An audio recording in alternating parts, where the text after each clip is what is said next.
안녕하세요. 조선산타입니다. 오늘이 며칠이야? 8월 11일이고요. 금요일 주말이네요. 어제 카눈인가요? 태풍.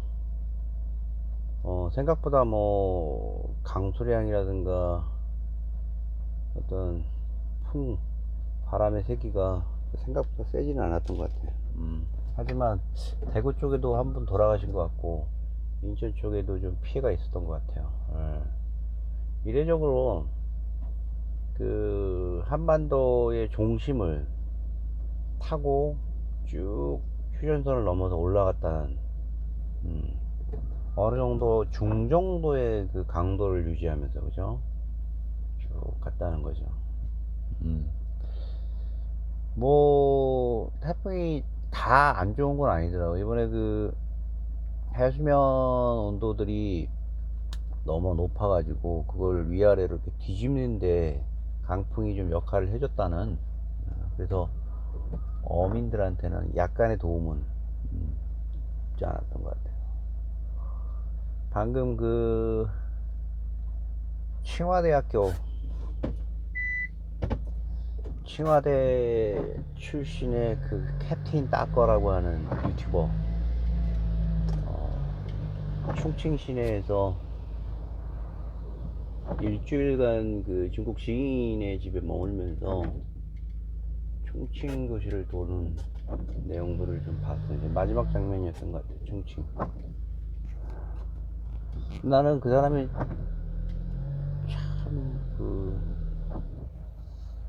좋은 게, 대단히 소탈하고, 보기보다 대위 출신이기도 하지만 대단히 소탈하고, 또 그가 이 중국 내에서 상해잖아요. 상하이 고등학교인가 나온 걸로 알고 있고, 상해 고등학교와 충칭, 칭화대학교를 나와가지고 상당히 수재죠. 졸업하자마자 어떤 이유인지 모르겠으나 제대하자마자 바로 취업을 하는 게 아니고 유튜버로서 활동을 하는 걸 며칠 안 된 상태에서 이렇게, 당시에 몇 년 전인가 봤는데, 지금은 그가 품기는 이런 매력들이 여러 사람들한테 좋은 감정들을 준 거겠지. 그의 솔직한 이렇게 언변들에 비춰지는 그런 상당히 인상적이었던 것 같아. 칭화대학교 그러면은 예전에 해외 출장 다닐 때 칭화대 출신의 한 사람과, 그러니까 베이징에서 옌타이로 넘어갈 때 옌타이가 고향인 한 분과 중국 국내 항공 CA, 중국 항공인가, 그거 타면서 옆에서 이렇게 이런저런 얘기를 했던 기억이 나더라고. 그래서 자랑스럽게 그런 얘기를 하더라고. 자기 칭화대학교 출신이라고. 자기 칭화대학 출신이 왜 얘기했는지 모르겠는데, 안 물어보는데도 나중에 알았더니 베이징 대학교 정도가 좀 유명한 줄 알았더니, 못지않게 칭화대도 굉장히 유명했던 그런 생각이 나요. 중국이라는 나라가 어찌됐든 간에 사회적인 국가로서 일사불란하게 경제 부흥을 일으켰어요. 거기에 대한 지침으로써 대한민국의 발전을 참고했다는 얘기도 있어요. 거기에 우쭐해야 할 필요는 없지만 잘 받아들여서 어느 순간까지 또 1만 불 이상을 이루어낸 걸로 알고 있어요. 처음에 중국 출장을 처음 갔을 때가 2004년 정도였던 것 같은데, 4년 5년 정도. 뭐 모든 게 다 열악했던 것 같고, 기간 시설은 이제 막 그 어떤 스케일적인 측면이나 이런 거에는 굉장히 뭐 우리나라 못지않게 좋았었던 걸로 기억을 하나, 인근에 이런 배후에 있는 골목이라든가 여기서 다가오는 일반 서민들과 왜 그런 어떤 혐오감이라든가, 무슨 얘기냐면 사람이 혐오스럽다는 게 아니라 아이를, 젖먹이 아이를 이렇게 썬전 같은 거, 썬전에 갔을 때 정말 충격이었던 게, 젖먹이 아기를 길거리에서 젖을 먹이면서 자신은 그 쓰레기통 옆에서 이렇게 구걸을 했던 모습을 보고 너무 충격적이었어요. 홍콩 바로 위에 썬전이라는 곳이 있잖아요. 어. 야, 거기 진짜 빈부격차가 장난이 아니었어요, 장난이. 너무나도 정말 이 사회 안전망에 대한 게 거의 없구나, 빈약하구나 라는 생각이 들어서 대단히 유감이었어, 이 나라에 대해서. 두 번째로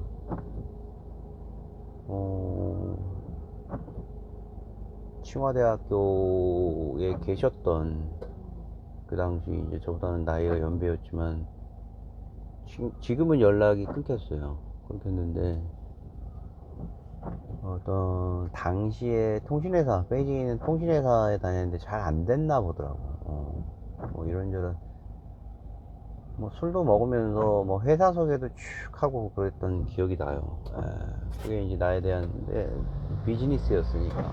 그래서 인전에도 얘기했지만 뭐 하이얼이라든가 여기에 있는 그 헤드쿼터의 취프 최고 수장하고 이례적으로 만나서 회사 소개와 한국에 있는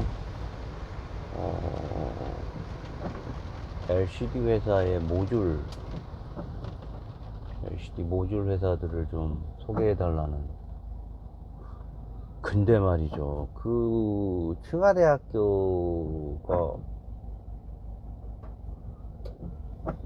어마어마했던 것 같아, 지금 생각하면. 나 그 35살의 나이에, 40살도 안 된 나이에 나의 어떤 모습을 보고 그랬는지는 모르겠으나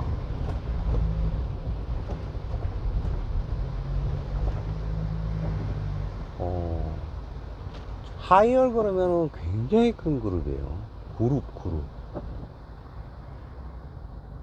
그룹이었는데, 연태에 있는 그쪽 공장의 전체 총 책임 사장을, 그 사람, 나 지금도 그러네.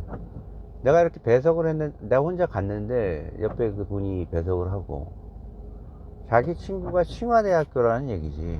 근데 여자였어, 여자. 간부급이었는데. 한국에서 왔다고 하니까 이제 LG 관련된 일 때문에 왔다고 하니까 임직원이 다 온 거야, 씨, 거기에. 이렇게.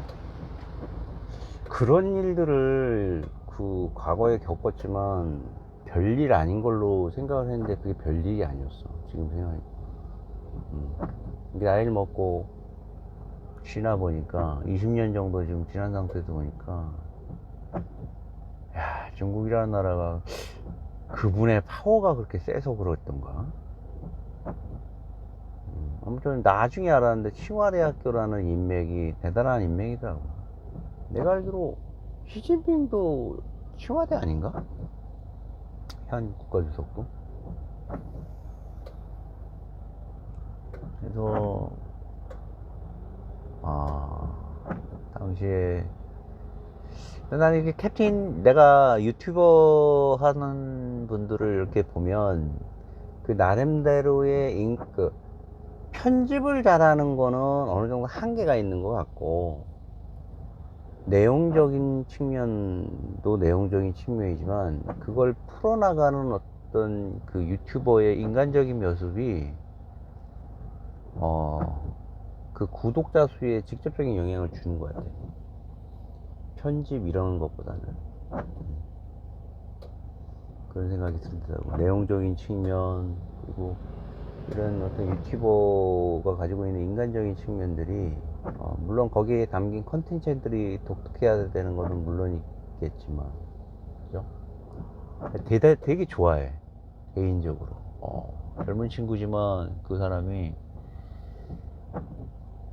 되게 초심을 잃지 않고 이렇게 좀 쭉 갔으면 좋겠다는 생각을 해요. 어차피 유튜버를 하게 되면 직업이 돼 버리잖아, 나중에는. 그게 어, 젊은 사람이 유튜버로 활동을 어느 정도 지속을 해야 되는지 모르겠지만, 이거는 하나를 뽑아내는 거잖아요. 업무를 뽑아내듯이. 이래서 뽑아내면서 그 결과적인 퍼포먼스를 내 가지고 그거를 결과적으로 수익으로 만들어내는 게, 어떻게 보면은 그 먹고 살아야 되는 주 업을 하는 입장에서는 굉장히 어떤 진지한 거지. 그 진지함 속에 녹아난 어떤 자연스럽고 자유스럽고 그 창조적인 얘기들을 끌어내는 거잖아. 유튜버라는 게 그런 거잖아. 내 입장에서는 나는 그 부분에서 많이 부족한 건 사실이에요. 사실이나, 나는 내가 가지고 있는 과거 경험을 진솔하게 일기를 쓰듯이 풀어낸다는 어떤 컨셉이긴 해. 뭐 이걸 가지고 어떤 변명을 하자는 내용은 아니지만, 그들이 풀어나가는 이런 절대적인 이야기들이 되게 부럽기도 해요.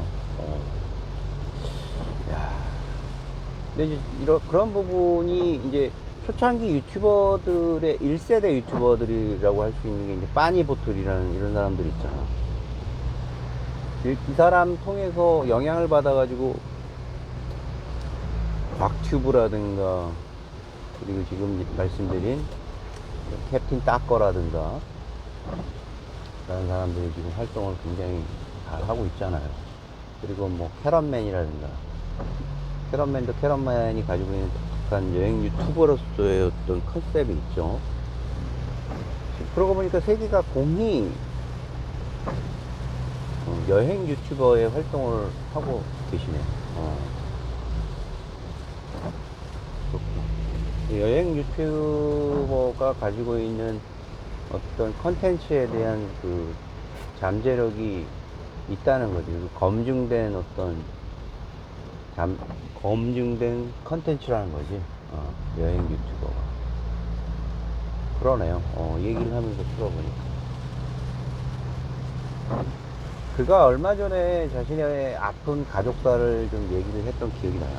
상해 고등학교 다닐 때 제가 학생 시절 신분에 있는데, 갑자기 어머니가 가지고 있는 급작스러운 어떤 인형사상 중국인과의 관계로 인해서 그런 부분도 솔직하게 얘기를 해줬고, 그에 따르는 자기 가족이었던 동생을 뭐 케어해야 되는 입장을 또 얘기를 해주었고, 그로 인해서 전달되는 그 진솔함이 상당히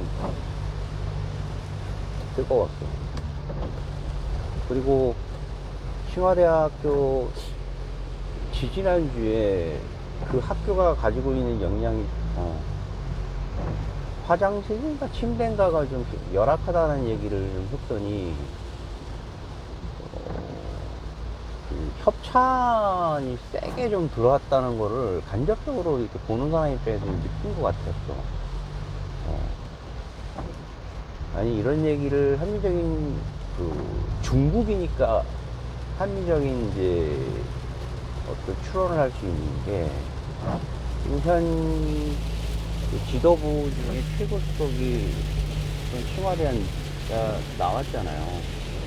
근데 한국에 있는 어떤, 어떻게 보면 자기 까마득한 후배지만 법대 나왔어. 그리고 시집도 법대야. 동문이야. 어떻게 보면 대단한 인맥이죠. 근데 이제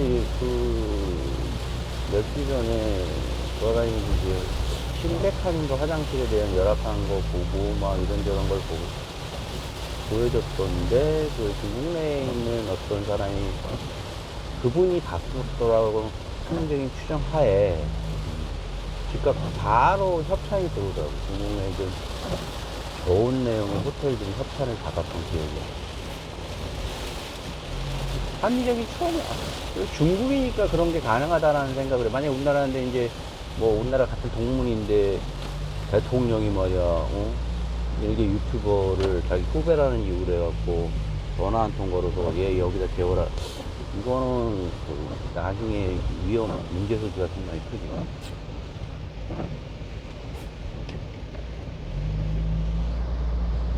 새로운 직업군으로 가지고 있는 유튜버 활동들이 생각보다는 빛 좋은 개살구라는 언론 보도도 있어요.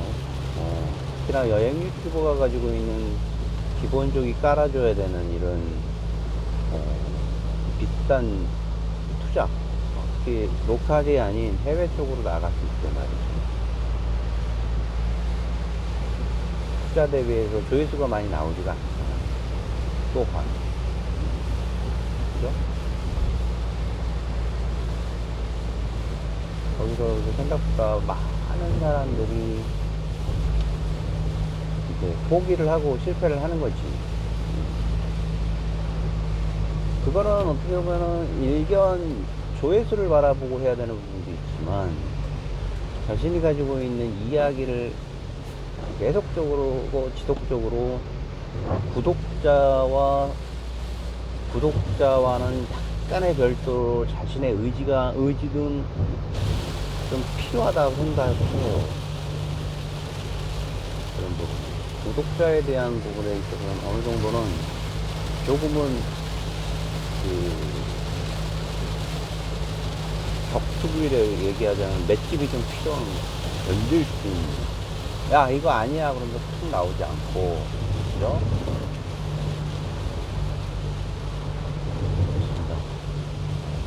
비가 많이 오네요. 휴전선을 새벽 1시경에 빠져나갔고 북한 쪽으로 지금 이동해서 정오 정도면 이제 완전히 한반도를 빠져나가는 걸로 알고 있는데 여전히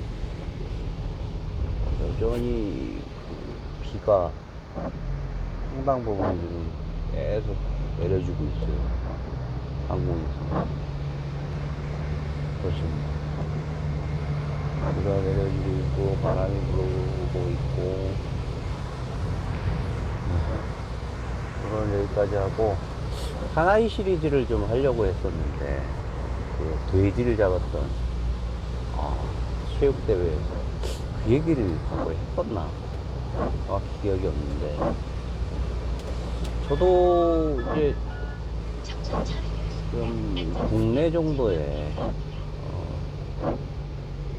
마을마다 있는 어떤 여러가지 전설이라든가 이런 내용들을 좀 소개할 수 있는 콘텐츠를 좀 생각을 해서 외부로 움직이면서 그거를 좀 소개를 해드릴까요? 각 마을마다 뭐 당집이라든가 나무에 얽힌 전설이라든가 나무에 대한 전설 이런 거는 대단히 독특해요. 각 마을마다는 수령이 막 200년, 300년, 막 500년 넘는 나무들도 있긴 해요. 각 마을마다 가지고 마을의 소신에 대한 어떤 이야기를 좀 생각을 하고 있다는 부분 잠깐 언급합니다. 오늘 8월 11일 이고요. 비 피해 마지막인 것 같습니다. 이번 이제 비가 그리고 이제 태풍 정도가 한두 개 올라오면서 가을로 넘어갈 것 같아요. 그죠? 자, 그렇게 해서 금요일을 시작하는 하루입니다. 더 이상 교통센터였고요. 감사합니다.